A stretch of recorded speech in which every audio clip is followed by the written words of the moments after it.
من الشعراء المشاركين بإلقاء عدد من القصائد النبطية،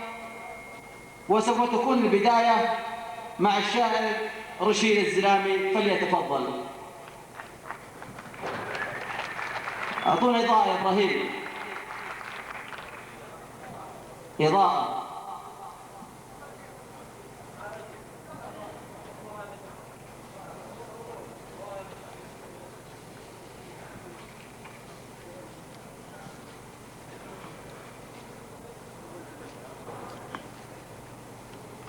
وهو عضو في مجلس الأمة.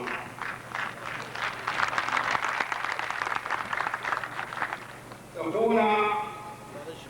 كما يقال مثل جودات مخطي يمتدح كوش، ونسي أن في وقت المهمات أو وقت الأزمة أن بيحتضن هو المملكة العربية السعودية وعلى رأسها مولاي خادم الحرمين الشريفين وولي عهد الأمين وسيد المعروف عليه. وهو يقول يا مرحبا يا بوش من قلب ولسان، ما تجي جنين يقول لولا كنت يا بوش احنا ذهبنا من مجلس الامه الى قصر دسمان نسمع صدى الترحيب من كل المبنى، هذا ما يهمنا، ما عليه راح البوش وما راح ولا قد يقول يا بوش انت البوش انت عيال البوش والله تخاذل العرب. بيت هذا صراحه جعلني نقطه بسيطه اقول ولو كانت على غير ما يعيش ثاني مثل حب الاخلاق زوما شيال السقاية يهمنا يوم المشاكل تلتبس مثل الاسلاك وتحولت بركان حرب يظن حرب ضروس الاحمر الدم سفاك وولدها سحب الطوالي كلمة تدارك الاحداث في وعي مطلاق بين يمين الطائلات صرنا تدارك الاحداث في وعي مطلاق بين يدين الطائلات صرنا وصارت عوافي واثمر الشجر سراك وطير الحمام ابعد الاصوات غنى لون بعض اخوان من ربع دولاك نسيوا مواقفنا على ما فعلنا نسيوا مواقف اهل يومهم ذاك اللهم في مدح بوش اسحبنا مولدها ما جاء البوش من نار لكن تدرك والله ما شحنا.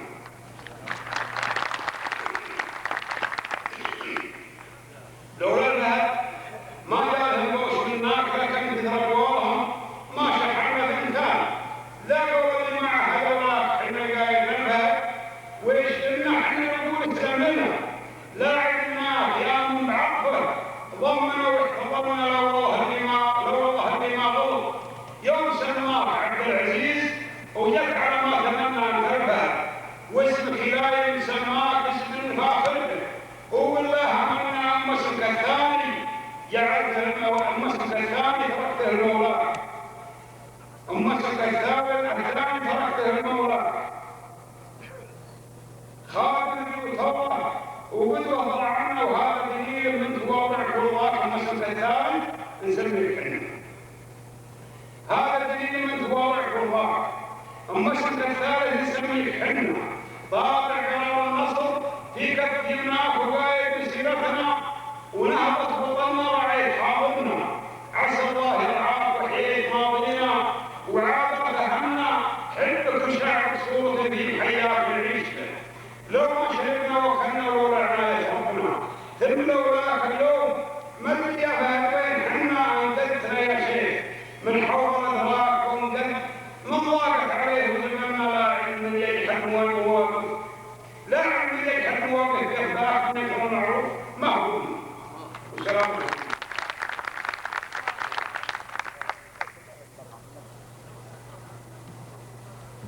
يا قرقاح إن طلب القصيدة اللي يقول يا وجودي كل ما هب الاسناس العصي. هذه القصيدة مطلوبة سوف يشارك بها الشاعر صلاح القريان. والله أنا ودي أن نشارك القصيدة الوطنية لكن أبو جميل يا أولاد قصيدة عنوانها حال الأمة. يقول يا وجودي كل ما نزل سبرات العسير ويجمع قفه وبذوقه وهو مثناك هل تفاضه لأن حد وضع عقب الهدير سبت المعاد الله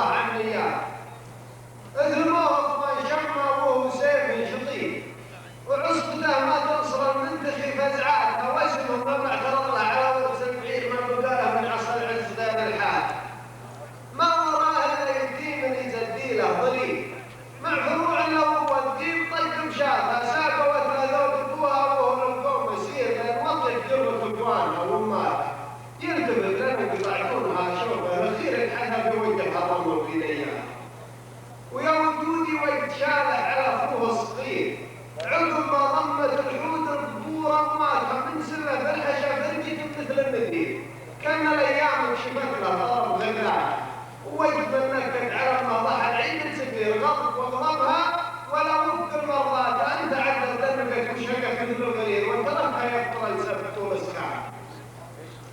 ويتمم رشد والزرع عبد الرشيد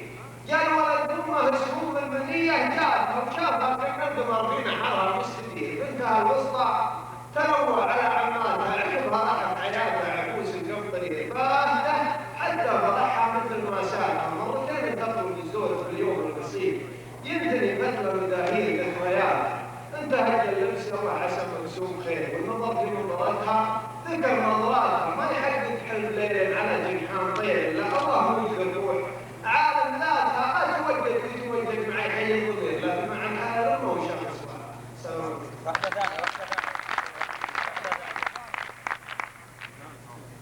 يقول سبحانك اللهم اني كنت من الظالمين ولا اله الا انت توحيد وعقيده وانقياد يا جابر العم الكثير اللي قدم الركين يا كاسر الجبار مثل العابر ومثل العماد. لكنت له الحمد حمد الشاكرين الذاكرين حمد يليق بوجهك الجليل يا رب العباد يجب على الرجال الجواد الحاضر يبين يبدو القصارى يجهد ويجد على الله الاعتماد من جنب المجهول ما يعلم لو عند رسمي جعلنا رب الاسعار في الدهمازي والحياه. الشعر جوانب مشاعر والمواقف والسنين وانا بسيدي دم تنبض شرايين الفؤاد هبه حبوبه فات ونرجس وكل ياسمين وعنبر ومسكولود تنبحبه دعاني عبرات لمعز يا دولة هلا العودة زعام العائلين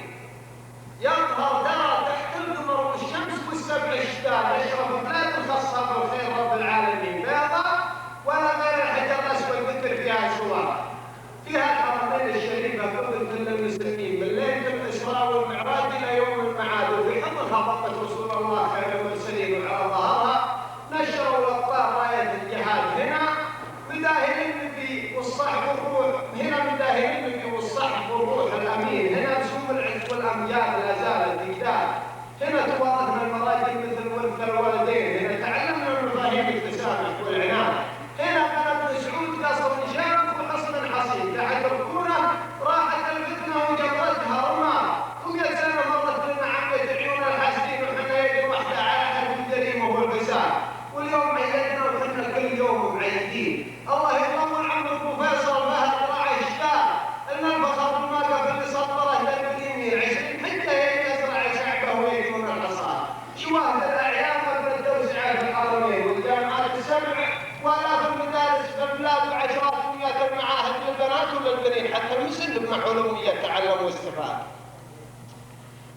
وفي الامن والعمران والصحه هنعد الاولين ورياض الفضاء وطبرات الرخاء والاقتصاد هذه غنايمنا يعيش لنا عشيره الغانمين فهد ولولا فهد اخوانا ما حققنا المراد لو نكتب اسمك يا فهد بين القمر والفرق بين اشرق يشرق الشمس في يوم من ايام العيان.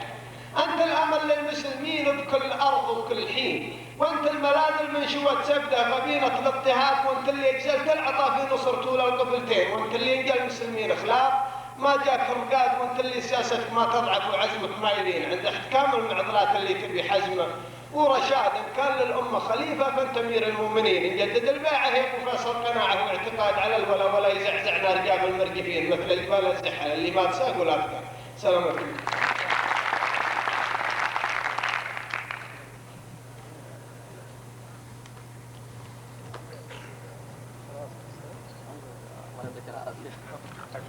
جزاكم الله خير جميعا. مبروك الليالي اللي جمعكم فيها.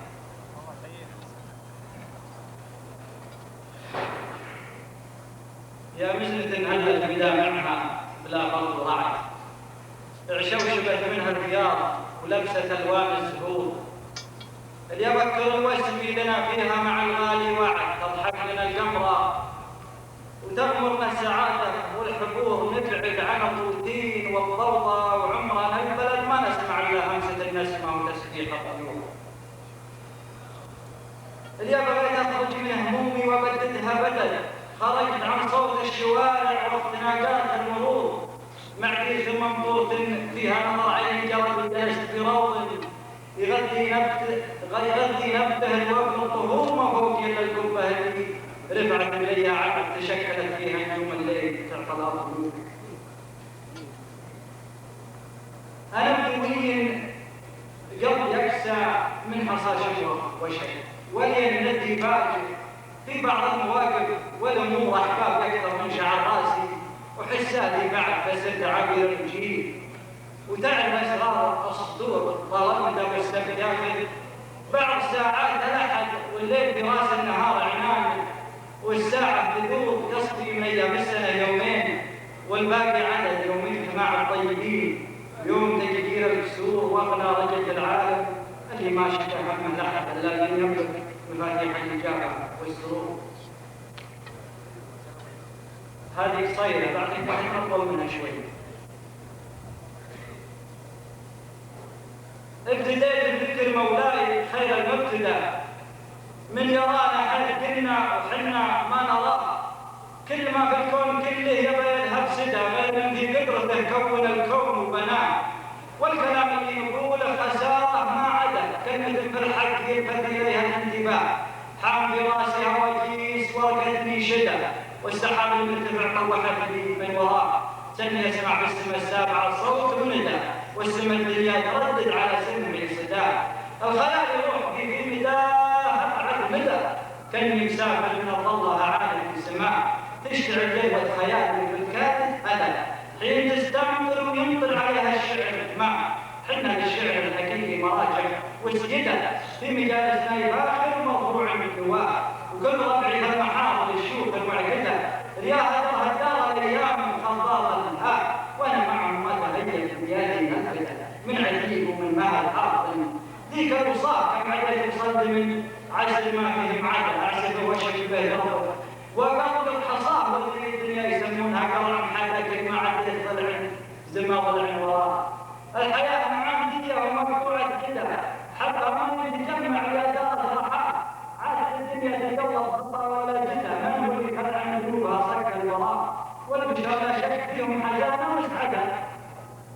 تمشي خطاهم على الأرض في كل اتجاه والحضيض يقلب عن الغبار يا جماعة يمشي في المخالف ويحلاها ويعرضها وهذا الشرع عرضها كل شبه معشبيه وهو يطعم والله يا مسافات البنادق يا طارمدة كان ما جبنا هدف ما على الدنيا طرا لا يزال الدوصار في شوف ما غدا بإشارات على البعد عفوها الماء عشق العسلان ومن لها كل هذا وترك الهدي يعود عليه اليابان ولا في قوم العوالف والراي الشتاء مدهم في عين أكبر من جبال السراب يتعزوا بقته من دليل الريعة يتعزوا بالرجال الصناديد الدهاء واستشير الطيب اللي على أسرار البدل ما يخيب اللي خدش والربع والصديقاء الصديق اللي برايه وشاره يبتدى يوم بعد الأصدقاء عين وشاه قلت يا مريخ يا المشتري قالوا بدأ والقمر هو طريقي يناسبني سنة ما أنا محتار في لايح جاله صدى فيه رجع الصوت لا بالإبهام يقول ها غلطتي جيت الكتاب ولقيت هالكتاب أخذ أشواقه وأدور به يصير الحياة هكذا مديت حبل الحبال والردى واكتشفت أن الشتاء عصرها ومنضحى انضبط الحبل قالت مشاعرنا بها وانقطع الحبل صكت الجباه في جباه واصبحت في المجلس الأحمد والمنتدى نحرت السد وصلت لك لها كفاه وعيدوها في حساب النعام الشغل ذاتنها في الصعب يذكر لحد اللقاء والذهب فيها الخيانة وحق العدة مثل حق السيطرة في الطوارئ الأطغى والقضايا حقها من سد ما تنسى أمرها مكتوب كلمة قال الله كل ما صدح الجلة ومالين هذا أرجلي من رجاء ما يقطع رجاء وعذاب يوم من الأحمر والأسود وتصرف مع بقرة الزمان الروحية وعرف الطيب وعرف الرحوم الحسدة وعرف إلى خير من عصير عصا وتوجه صوب وجه يجده هدى ما توجه صوب وجه صفات من صفات همنا مهوبها من العشر والأرض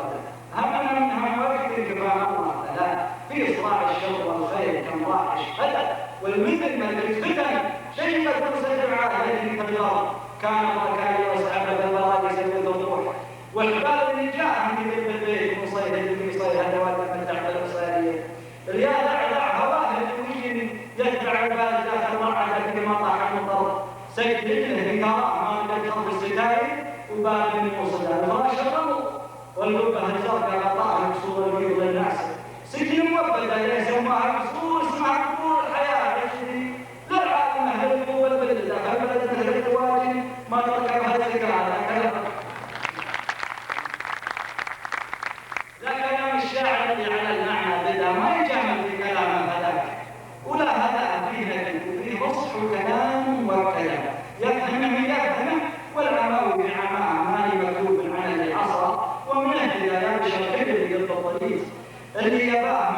الدنيا حسايب ولو كنا على ليل راس المال مصحف وسجادة الصلاة مستمعها بذكر العظيم أنا وإلى ربنا جل وعلا ما أن رب سواه يا مصلي صل على الرسول محمد شافع الأمة اللي صفوا فات المعراج.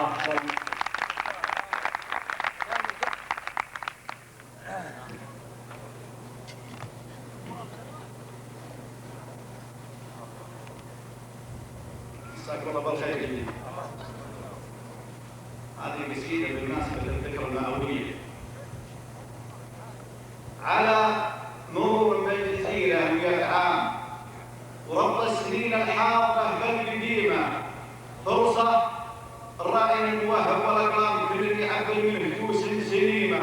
وش صار منها كالليالي والأيام يوم الجهر المظلم ستاير عجيبة الأزمان من خيرات وانعام ومن وما نرجع ربي يديمه كانوا بباينة شتان وقسام كل على الثاني وجنوده عظيمة ما كنا نخير على دين الإسلام عشر سلونهم وبشع جريمة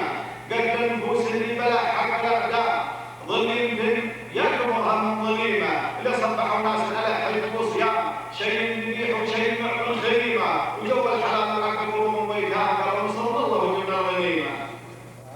وجو الحلال وعقبهم ويتام قالوا صلى الله من الغنيمة لكن هذا جهل والجهل والله وكل النهار الحشر رب خصيمة مر تعدل لها الحمد ما دام الشمس بانت وانجلت كل قيمة أرسلها الله حاكم من عدل وإمام ما يحمل بنصوص الحكيمة عبد العزيز المرامير قدام ثم خطر بينك ويا حكيمة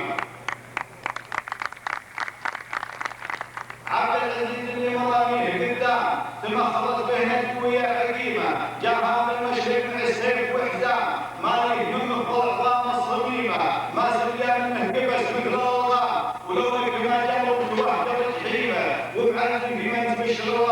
مشاركة روحه وسيف النديمة يومي على هدم خفيفات وهما ليله يكون له يوم هيمة معرضين كلها معول أخصام فيهم على الشدات صاروا عزيمة جنبه يا وخو جنبه يا قام ربع على الطاره وعشقه وقيمة والحد يمنى معزي والأبطال يقول هذا هم الصين والشبيمة حتى على الأرض تنزل أكبر أحكام نوخ ونزل ما على وسط قريمة وعلى الرجال اللي على عاد ونظام رايين بالأصحاب الأرض العظيمة وقعد الصوصاية الطيب ما ناوي على الشيء صبح غريمة ويذهب على أيام يذهب طلام سيف وسيف كمينة في بريمة خلاه قسمينه وداس الفلقدان عقب الزمان وعقب لذة النعيمة ونادى النادي حول العلم وشمام الحكم الله ضمن الحضرة الزعيمة للحاكم من ولي الحكام عبد العزيز اللي بعوله جسيمة وعلى المناير واكسب خضر الأعلام والنصر والتوحيد ذعذع نسيمة غرب وجنوب وشرق ونور طنشام الأرض كله والبحور الضميمة حكمها بتركي بعد حرب إزحام بعد إنه ذات الكريمة خلى الرباية تهدي عقب الأجرام والدين ما ينبض ولا البهيمة جزاء عن الله خير الزكام في يوم ما ينبع حنين حنين جزاء عن الله خير الزكام في يوم ما ينبع حنين حنينة بعد رفع عنها وسلمها الأقران حر معقب حرارا سليمة أخذ مسعود يقودها عدة أعوام ما حدش كجوره ظلمه ضيمة ولاية الخير على الخاص والعام أشهرت سيفه والشريعة قويمة ثبت لمها من الأغصان والطعم نعم الفيصل وعظام ضميمة فيصل البسبيت والكاتب وسام السياسة ودراسة وتعليمة وخالد على شعبك من الغيب دمام لو من 8 سنين ما قف بينه يسقى الكود اللي ما عطيش وحكامه الهمين اللي عروقه هشيمة ثم استلمها رفعها على الهام من فوقها ما تنزل الرقيمة اللي اسمين عظيمات وجسام الكل من همال اسم حكيمة فتنفوض خاتم بيت الأحرام قدام واسمع على المسيمة فتنفوض خاتم بيت الأحرام قدام واسمع على المسيمة وما اسمه اللي ما صدر على الأعلام والناس تدري عنه لما لميمة محكم الله من بين سلام قام من قاسم في داه الحطيمة من شاف في خشمه زعانير وعرام دقه وصارت موعظة وتعليمة فهدوا ان رب تنطق والانسان لتقبل الجزاء المستقيمة خلص روح المملكة مثل الاهرام بنهج صحيح وخطة مستقيمة لسياسة الكل يوقع بالابهام من مشرق العالم من مغرب العالم يهو الشيمة لا المسلمين ولا ملبس الأصنام كل اللي يشيل ويعترف من صميمة ما كان هذا بلحق الحملها لحام الأليا ونفس الحليمة من راس العالم راس الأفهام مثل ما في خصلة هميمة وولي عهد كلهم مات قدام نفس الهمة المعاني هميمة معطيه ربي موهبة علم والماء ونفسه على الشعب السعودي رحيمة نفس تقول مجلدة فرض والزام الشايب هاسع وعين يتيمة وراح كل الباب عسكر وخدام مجلس تلقى الخلايق العميمة والمايل الثاني للأمجاد عزام حرا ينجم قوي وحيمة ما يعزعوا فلا الضغاين والأوهام المطلوبين مروجين النميمة ومن جودها الدجاج كم حق الأحلام أنفوس ناس بين بوس وحليمة نور نور الله على الخاص والعام يسكر جهود المضويات الكريمة خير على كل الأرض في مكان من شاف وجهها ضمع بالحليمة من شجرة النهيب لبسن والأسلام تنعم بهدي يوضع من حليمة في حكمهم العز طير السعد حام غصب على أصحاب الوجيه اللئيمة جعلهم الرحمن عز للإسلام وشهد على الصدقاء الرجيم.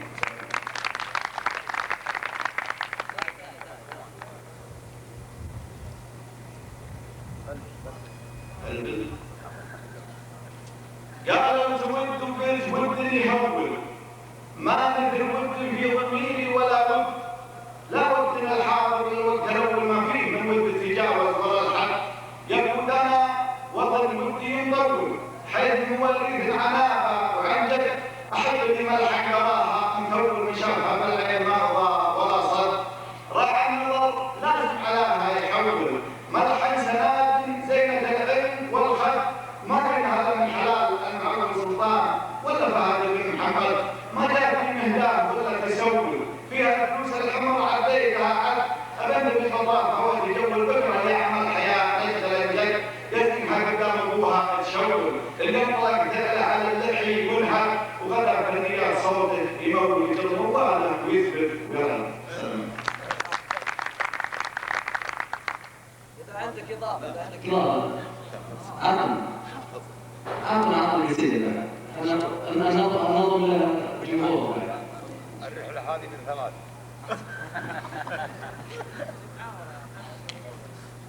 أول محاولة. ممشى يوم عند قمة التوالي يسوى شهر في جولتنا نباريس من شوفها استانس من الوادي وكان ثابت عروقه ويبيس ما لي هدف غاية ولا لي راضي الا يكون الاطباق النساميس يزيد من هبة رجال القرار من قعدة نسام سويد لسانيس والوسم من سير الحطب بالوادي تشوف خلفه فوق رؤوس الطعاميس والله يحمل الصلاة غير هذه الحواهي من صروح تونيس نور نزول الشام خالد الحدادي مثل الضاد معاندات القراميس اسطورها طافت على السواق وارتاحها في سواق القراطيس 20 يوم تهل والجوهاتي ما هي عملها البسيطة مع عبيس تنظر ولا تحبس ولا تتجاري ما مرت الملمى ومن يوسف انجيز ومن يوم الشاهر ولي الغالي والهمر الرحمة مفروض وتنافيس تقول توراها مداح حياتي وشهد الدهاوى قبل وقت الطاليس ما كفاها عن ربوع الباقي العلم سله والسهل والطاليس لين الهشيم اللي حقوقه رمادي اصبح حضاره مثل ريش الطواويس. تفضل الشاعر احمد.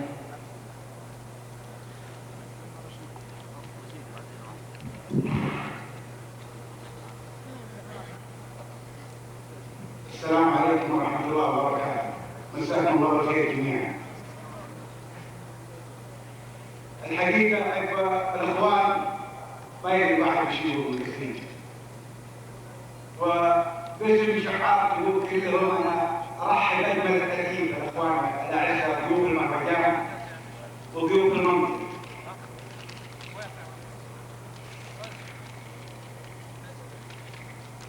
أيضا لا يفوتني أن أشكر كل من مجموعة الآفاق اللجنة الراعية للمهرجان ووكالة نظم للدعاية والإعلام اللجنة المنظمة للمهرجان وذلك لتوجيه دعوتهم لي للمشاركة في مهرجان هذا المساء.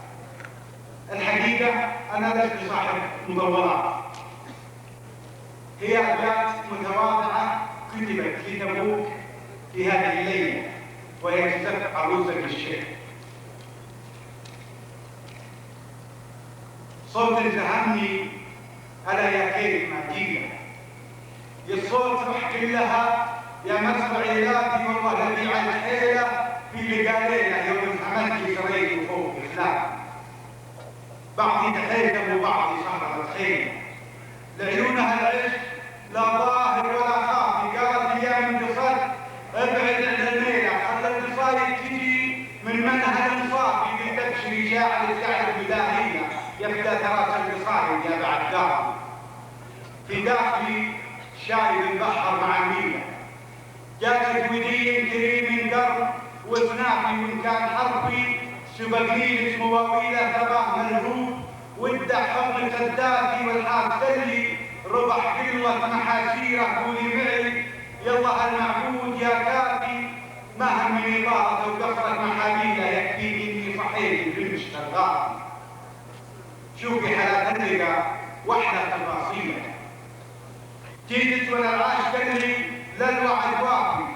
دام الغراب اللقا يشغل قناديله، يلا نزف القصيد الليل متعافي، ابى اتغزل بلون الخد وحديله، وابحر بشط العبر والشعر الكتابي، ذبوح دامت عروس الشعر الليله تفتات كل الوافي يا العكافي. سلام. هي قصيدة أخرى تبوك يا حمد، قصيدة تبوك. قصيدة تبوك ونقل غزل بعد كذا.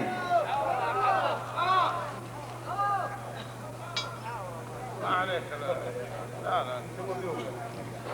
أخرى قصيدة تبوك يا حمد.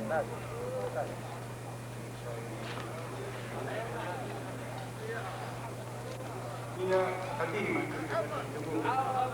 بعيدة وتدور عند رجل محمد يقول بمشيها خطاوي شوق، بمشي لو طريقي طال، اشيل من الغلا قلب يحن الربعه وداره، انا المثال الليلي وانا عيني على المدهاله حتى الطايله تجلي غلاها ذاك الدار، ولمع خد الشمال والاشتمال تخاف في موال، خذيته من سنابل قمحها من نفحه الهار، هلا والله جبك اللي على رمله سنين طوال، خذا منها العجاجه اللي خذا واعطاه تذكار، وصلت ونظرت عيني بيوت المضياف اطلاق، تهافن في قلب القلعه الميفاق بحجار، ورمى كفي على خيمه سلام العاشق الرحال، وتهايل من وراء ذاك النخيل القصر، واصراره مكان اللي منازلهم على مر الزمن مدهان، خذوا من جود هدايا الكرم مع خير الاذكار، وعلى وقع الغطاء شكل الغروب وكسوة الترحال، وداع الشمس والشاطئ ضبع يحكي لها اسرار، وسرابي هاي كفكاري وذكرى باقية بلدان، المكنة والحجر والوجه ويا البدر والحار، ورجيت الغين على الخطة تبختر بالفضة، تختار تهد أحلام ضرها بالطيب وتطبح أسرارها، وتشرق شمس من بعد الوجه للواقع الإنسان، وشوف العشق يتفتك بكل ألوان وأنوار. سلام. أما الآن ونزولا عند رغبة الجمهور، يسرنا أن نبدأ فعاليات شعر المحاورة الذي يستهوي الكثيرين.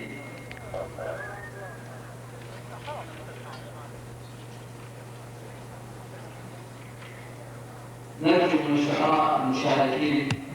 الحضور للمسرح.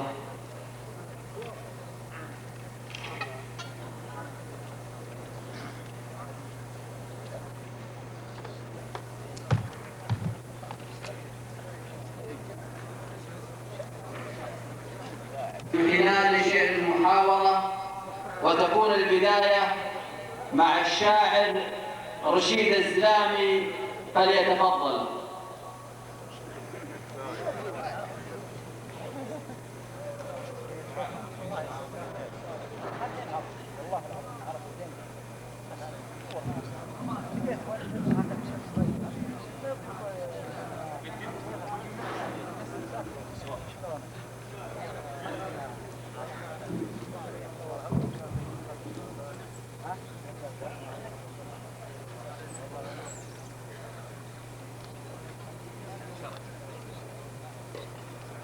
يا ابو جميل الكاميرات وين؟